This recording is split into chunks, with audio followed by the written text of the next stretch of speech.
got on the train with $200. He couldn't see any harm in a friendly game of cards.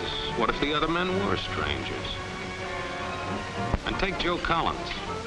He's got a nice wife at home. But he met this girl at the bar, and she looked, after the first couple of drinks.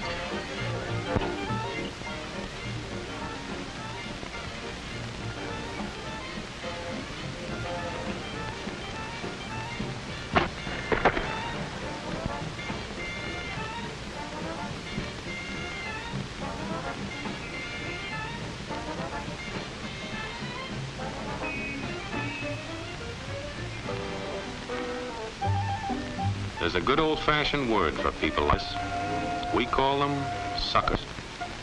And there are other people. People who stay up nights figuring out how to take away what they've got. There are all kinds of games. Mike here, for instance. He's got everything in me. He's young, he's healthy, got a job. And he's got plenty of food. Big factories to make things a man can use. Big cities to do the business of a big company. And people. Lots of people. Enough to work the farm and build the factories, dig the mines, run the business. All kinds of people. People from different countries with different religions, different colored skins. Free people. They can live together and work together and build America together because they're free. Free to vote, to say what they please, go to their own churches, to pick their own jobs. Yeah, Mike's got something, all right. He's got America. But there are guys who stay up nights figuring out how to take that away from him. I happen to know the facts. Now, friends, I'm just an average American. But I'm an American. And some of the things I see in this country of ours make my blood boil. I see people with foreign money. I see Negroes holding jobs that belong to me and you. Now, I ask you, if we allow this thing to go on, what's going to become of us real Americans? I've heard this kind of talk before, but I never expected to hear it in America. This fellow seems to know what he's talking about. What are we real Americans going to do about it? You'll find it right here in this little pamphlet. The truth about Negroes and foreigners.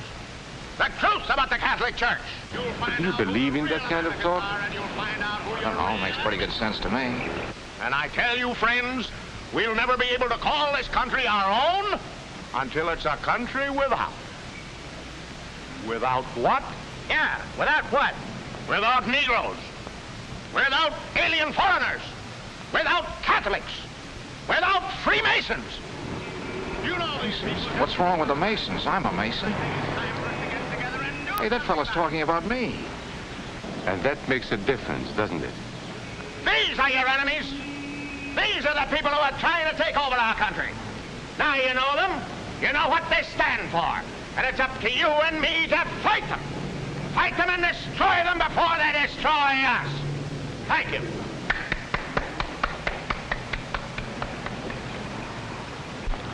Before he said Masons, you were ready to agree with him. Well, yes, but he was talking about... What about those other people? But in this country, we have no other people. We are American people also. What about you? You aren't American, are you? I was born in Hungary, but now I am an American citizen. And I have seen what this kind of talk can do. I saw it in Berlin. What were you doing there? I was a professor at the university. I heard the same words we have heard today. But I was a fool then.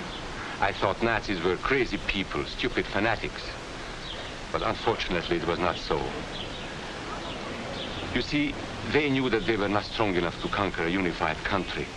So they split Germany into small groups. They used prejudice as a practical weapon to cripple the nation.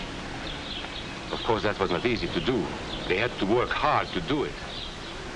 You see, we human beings are not born with prejudices. Always they are made for us, made by someone who wants something. Remember that when you hear this kind of talk. Somebody's going to get something out of it.